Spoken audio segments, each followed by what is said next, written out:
Why does modern life feel so heavy, even when we have everything? We have more security, comfort, and choices than any previous generation, yet anxiety is everywhere. It's tempting to see this as a modern sickness, a malfunction to be corrected. But anxiety isn't just a clinical issue, it's a fundamental part of being human. It arises not because something is wrong with us, but because of what we are: self-aware, free-thinking beings who can imagine infinite possibilities, but must still choose a single path. Anxiety is the price we pay for freedom. The psychologist Rollo May argued that anxiety emerges from the gap between what we are and what we could become. We exist in a constant tension between comfort and potential, between the safety of the familiar and the pull of something greater. This is why anxiety often intensifies when we face major decisions, new opportunities, or big life changes. It's not a signal that we're broken, but that we're standing at a threshold. The same awareness that allows us to dream and create also forces us to confront the weight of our choices. We want meaning, but meaning requires risk, and risk invites anxiety. In the modern world, this struggle is amplified. We no longer inherit identities the way past generations did. We have to construct our own. The pressure to find our purpose and become our best selves sounds inspiring, but it can also be paralyzing. What if we choose wrong? What if we never figure it out? Social media makes this worse, bombarding us with curated lives that seem effortlessly meaningful while we wrestle with uncertainty. Beneath it all is the deeper fear. What if, despite all our freedom, we end up insignificant? The truth is, anxiety isn't a glitch in the system. It's the cost of consciousness. It reminds us that we care, that we are alive, that we are more than mere machines following a script. The goal isn't to eliminate anxiety, but to understand it, even embrace it.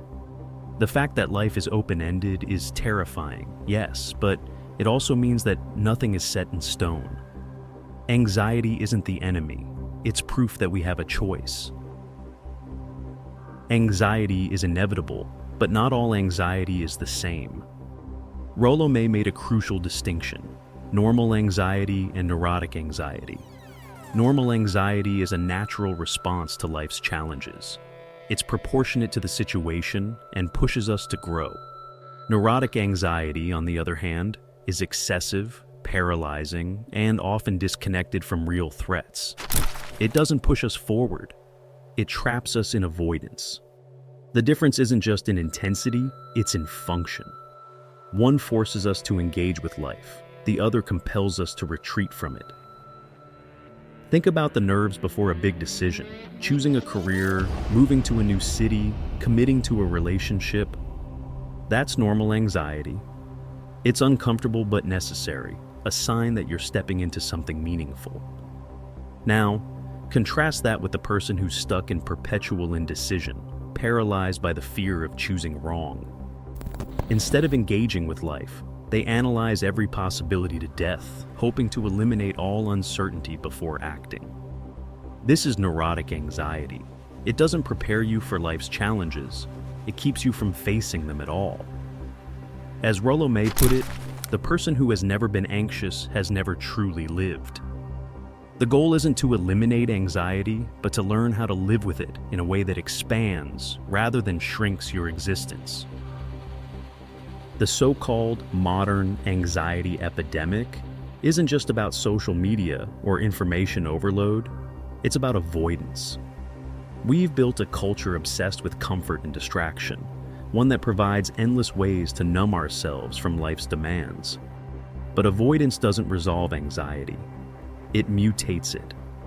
The more we dodge responsibility, the more our anxiety grows in irrational, uncontrollable ways. This is why so many people feel anxious without knowing why. They aren't anxious because life is too hard. They're anxious because they aren't fully engaging with life at all. When we refuse to confront reality, anxiety festers in the shadows, attaching itself to everything and nothing at once. And we can find here a paradox. The only way to reduce neurotic anxiety is to face normal anxiety head-on. Avoidance seems like a relief in the moment, but it's a trap. What you refuse to deal with today will control you tomorrow. The longer you delay hard choices, the heavier they become. The relationships you neglect, the risks you refuse, the truths you suppress, they don't disappear. They wait. And when they resurface, they bring with them a deeper, more irrational fear. Anxiety doesn't destroy people, avoiding it does. So, anxiety isn't the enemy. It's a signal, a force, a test. The question isn't whether you feel anxious, because you will. The question is what you do with it. Do you use it as fuel for growth, or do you let it turn into chains? The difference between those who build meaningful lives and those who remain stuck isn't the presence or absence of anxiety. It's how they respond to it. You cannot eliminate anxiety without killing your potential. This is the hard truth most people don't want to hear. We treat anxiety like a mistake, something to be fixed, medicated, or avoided. But in doing so, we miss its purpose. Rollo saw anxiety not as an illness, but as a catalyst, an unavoidable tension that forces you to face who you really are. Every moment of growth, every step towards something meaningful, comes with anxiety. The only way to truly escape it is to stop growing altogether, and that's a far worse fate. Courage, then, is not about eliminating anxiety, it's about facing it. Rollo called this the courage to be, the willingness to stand before the unknown without retreating into distraction, false certainty, or comfort. Most people will do anything to avoid this. They drown their anxiety in endless entertainment, social media, work, or relationships that keep them busy but unfulfilled. The modern world makes this easy. There's always a screen to check, a notification to respond to, a new goal to chase. But beneath it all, the anxiety remains, whispering a question we try to ignore. Are you truly living, or are you just running from yourself? This is why solitude terrifies so many people. Being alone with your thoughts means confronting everything you've been avoiding, your fears, your regrets, your untapped potential. It means admitting that you don't have all the answers, that your life is not on autopilot, that you are responsible for who you become. And yet, this confrontation is the key to freedom. The more you face yourself, the less power anxiety has over you. The less you avoid, the more you grow. But there is no shortcut. No external validation, no perfect plan, no amount of success will save you from this fundamental truth. You must be willing to sit with your discomfort and walk through it. Ask yourself, what are you avoiding by keeping yourself busy? What truths about yourself have you buried under distractions? What dreams have you abandoned because pursuing them would be too uncertain, too risky? The answers to these questions are not comfortable, but they are necessary. They reveal the parts of you that still need to be faced. And facing them, that is where real courage begins. Courage is not the absence of anxiety. It is the decision to move forward despite it. The people who build meaningful lives aren't fearless, they are willing. Willing to confront their doubts, to sit with uncertainty, to step forward without guarantees. Anxiety will always be there, but so will the choice, retreat into avoidance or push forward into the unknown. One path leads to stagnation, the other leads to who you are meant to become. Anxiety isn't something you get rid of, it's something you learn to hold without breaking. Rollo emphasized that true strength comes from awareness, not suppression. The more you fight anxiety, the stronger it gets. The more you ignore it, the more control it takes. Mastery isn't about eliminating anxiety, it's about understanding it, working with it instead of against it.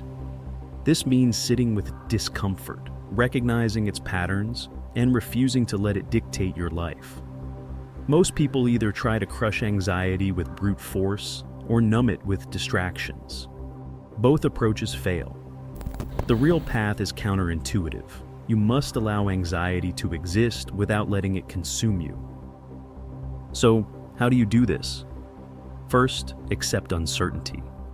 Anxiety feeds off the illusion of control, the belief that if you just plan enough, prepare enough, or worry enough, you can prevent every possible disaster. But life doesn't work that way. The more you demand certainty, the more anxious you become. Let go. Accept that some things will always be unknown, that perfection is impossible, and that action is more important than having all the answers. Uncertainty isn't the enemy, it's the space where growth happens. Second, name your anxiety. Anxiety thrives in the vague. When you feel overwhelmed, it's easy to think, I'm just anxious, but about what exactly? Define it. Is it fear of failure? Fear of rejection? Fear that you'll never be enough?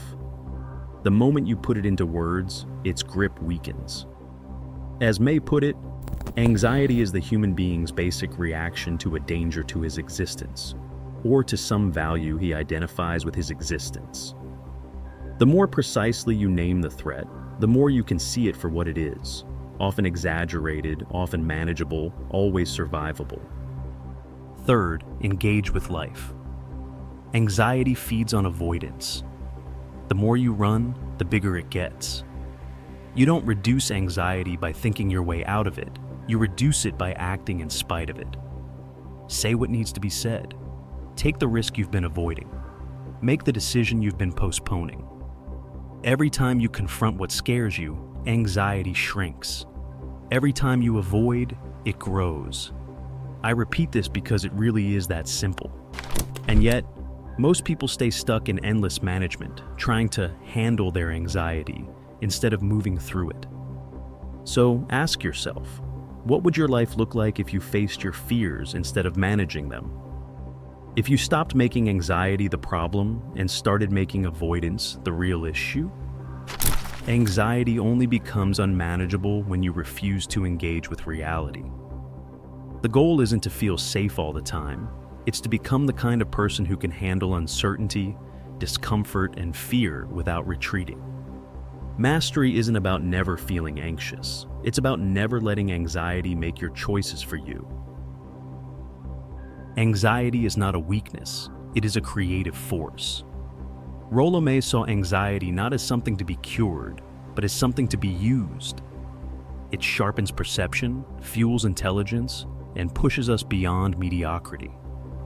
Without it, there is no urgency to grow, no friction to challenge the status quo. The greatest thinkers, artists, and innovators were not free from anxiety. They were driven by it. It made them question, explore, create. The very discomfort most people try to escape is the same force that leads to self-discovery and transformation. Anxiety, when faced, doesn't paralyze, it ignites. Yet, the modern world treats deep thinkers as overthinkers. We are told to calm down, to stop worrying, to silence the very thoughts that might lead us somewhere new. But it is often those willing to wrestle with uncertainty, those who sit with their fears rather than fleeing from them, who create, innovate, and evolve. Anxiety is the price of seeing deeply, of caring, of wanting more from life than passive existence. The choice then is not whether you feel anxiety. The choice is whether you suppress it or use it. Framed correctly, anxiety is not a roadblock. It is a call to become more. It forces you to confront your limits, to question your assumptions, to move towards something greater. Without anxiety, there is no self-realization, no depth, no awakening. Comfort may keep you safe, but it also keeps you small. The more you avoid anxiety, the less you become. The more you face it, the more fully you exist. Every moment of hesitation, every doubt, every unease is an invitation to step beyond who you were yesterday. So ask yourself, what if your anxiety isn't here to break you, but to wake you up? What if the discomfort you feel is not a flaw but a signal, pushing you toward the life you are meant to live?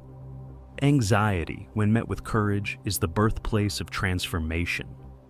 The question is, will you answer the call?